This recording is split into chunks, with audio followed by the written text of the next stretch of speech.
We actually became involved with the synagogue before it was a synagogue. And we had services at Renee Lehman's house. And finally, we got a charter. And it was absolutely a joy to be in our own building on Napoleon Avenue. I taught Sunday school.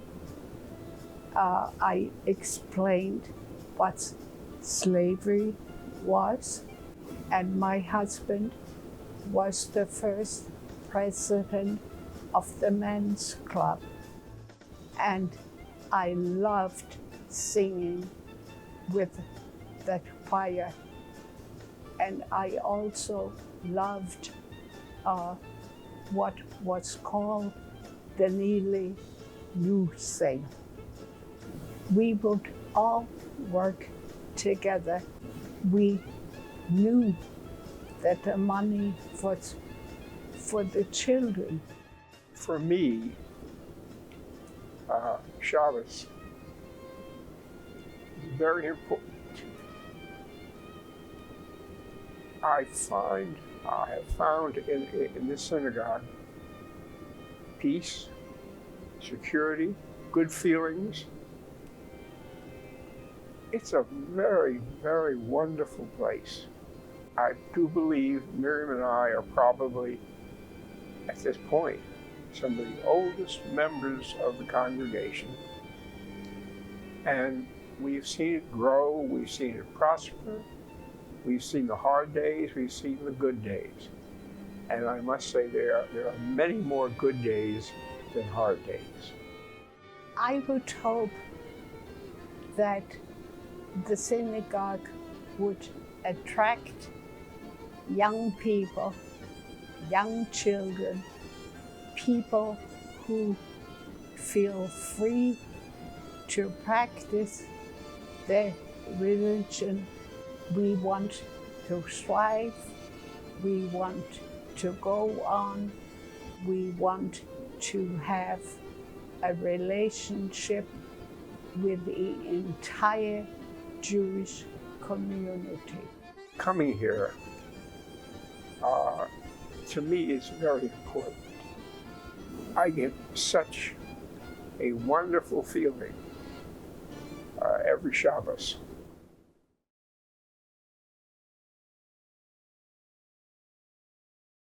Our earliest involvement was when we first joined the synagogue. It was actually soon after we moved here from Montgomery, Alabama. And we had 2 young boys. They started Sunday school, Hebrew school, had their bar mitzvahs, confirmations. We had a 3rd son. All 3 of them did the same thing. And we just felt that was the beginning of feeling like you were a part of a community. Everybody our age was young and had young children, and it was just very welcoming.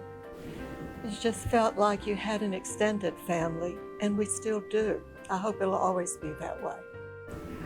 For what I did for the synagogue, when I was on the board for many years, and newly on the board from Montgomery, Alabama, I remember that we had a caring committee there that prepared the meals for families returning from the funeral. And I thought that would be a good idea for us to have as well. And it was approved by the board, and our name was the Caring Committee. And we've done that ever since. And now, with my recent loss of Lewis, I can really appreciate the way everyone accepted it and was happy to have that. And then later, much later, I was the first woman from conservative synagogue, from Shir Chadash, to become a part of the Hevra Kadisha. And that's been very meaningful to me, and now I hope that I can have more time to be more active with it, as well as the caring committee. So I think those are the things that I remember most. I always loved, at that time, we would go into the kitchen and do all the cooking. And that way you just bonded with everyone. It was a lot of fun. Things are different now. But at that time, we did our cooking for our bar and bat mitzvahs. We all went in together, and that was just a wonderful time. You really felt like you were family. It's just a wonderful feeling to sit there and see everyone that you've grown up and have been with and have gone through different parts of your life. And we've always felt at our synagogue that we're extended family, and I hope that the newer members will feel the same way.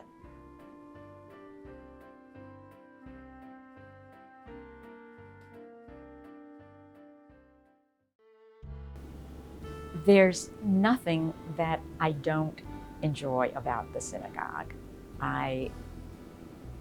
The synagogue, when I walk in the front door, I feel I'm at home. I think that because I've been here from the very beginning, sometimes I almost feel like I gave birth to this synagogue. And to me, it can do no wrong.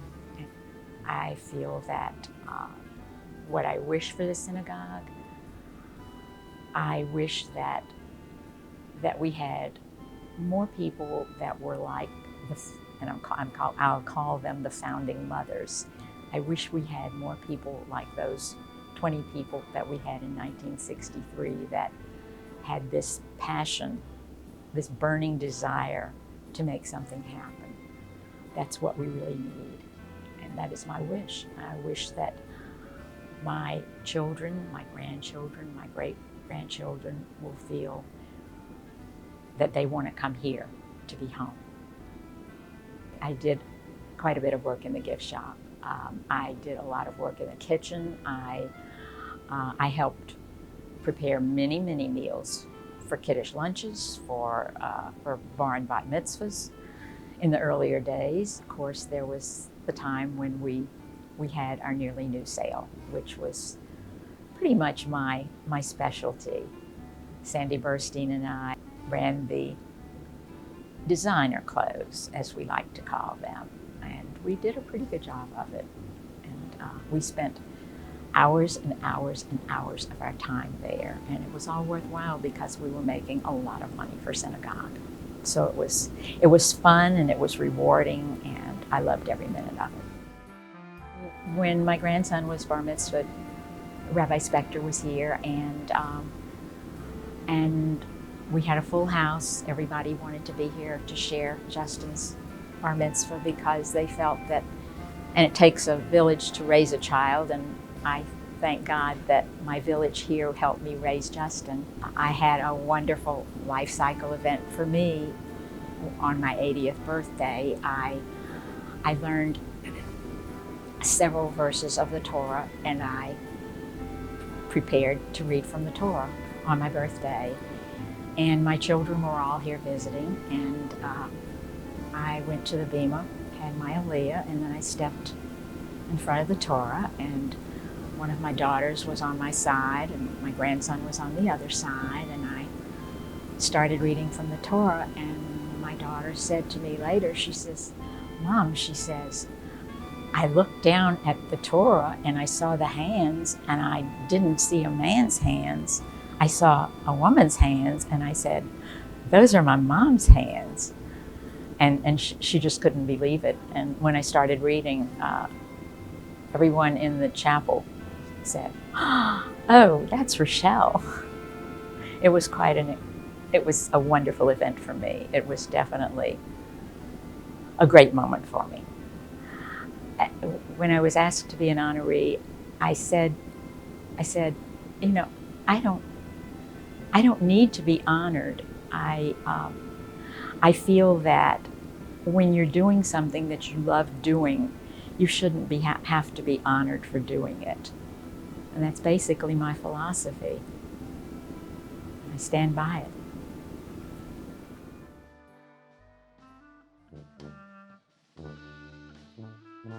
We moved here in 1984 from Jackson, Mississippi with 2 young children. Rachel was 2 and Michael was 5. And we've always been conservative Jews, so it was not even a thought. This was the only conservative Jewish congregation in town. So we joined Shir Chadash then and been involved ever since. The biggest change for the synagogue occurred during and after Hurricane Katrina. Right. We lost a lot of our mid-age, middle class. Lots of doctors and lawyers left town and didn't come back. And so there were efforts made. We were lucky enough to take advantage of fundraising programs offered by the Jewish Community Center, Jewish Federation of New Orleans, to help people move back to the city or to move into the city. And we gained some members from that. And we're in the midst of moving to our next rabbi in the beginning, in the middle of next year, which we hope will be enticing more new and younger members to the congregation. Our history with rabbis who want to come here is pretty good. Ethan Linden also was one who jumped at the chance to come here, and I still remember Ethan. I took Ethan and his brother on a tour of New Orleans in my car, and we're driving through the Lower Ninth Ward, and somebody had stopped by the side of the road and was trying to change a tire, and Ethan said, "Stop here, we're going to help these people out," and jumped out of the car. He and his brother helped this person get their car back in shape, and it's like, that's exactly what we need, and that's what we need today as well. When we moved here, we've always lived places where we never had family. So the synagogue has always been our family. Well, I guess it was unexpected because we've not necessarily been the leaders. We're sort of like behind the scenes doing things. I don't feel like, we're big community leaders, even though we participate in other things. So it was a welcome surprise. It was a great honor, and that we are placed in the same group as the other honorees is pretty amazing as well.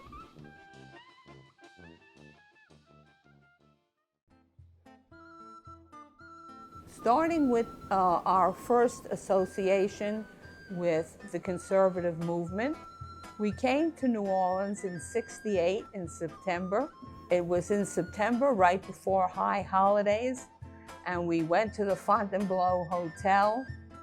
Nobody asked us for money. Everyone greeted us warmly, and we were picked up by the Kaufmans as strangers and taken home for a meal. And we were welcomed into the congregation. Very shortly after that, the Lamans picked us up and took us home for a meal. And we felt that we were part of the congregation. The friendliness, the openness, the warmness to strangers, that's what brought us here. Life cycle events that we have shared in this congregation. We are a 4-generation family. My mother celebrated her bat mitzvah at age 70. Each one of our children, all 3 of them, were bar or bat mitzvah here.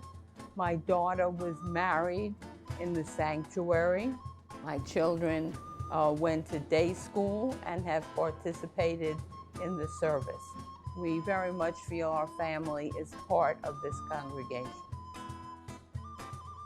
Since my kids were involved in the day school and got involved with commentary, biblical commentary, I decided to honor them by creating a Gala with 110 originally illustrations.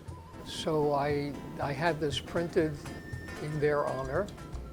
And then in 1989, I did a project for illustrating the 12 tribes of Jacob and also Dinah.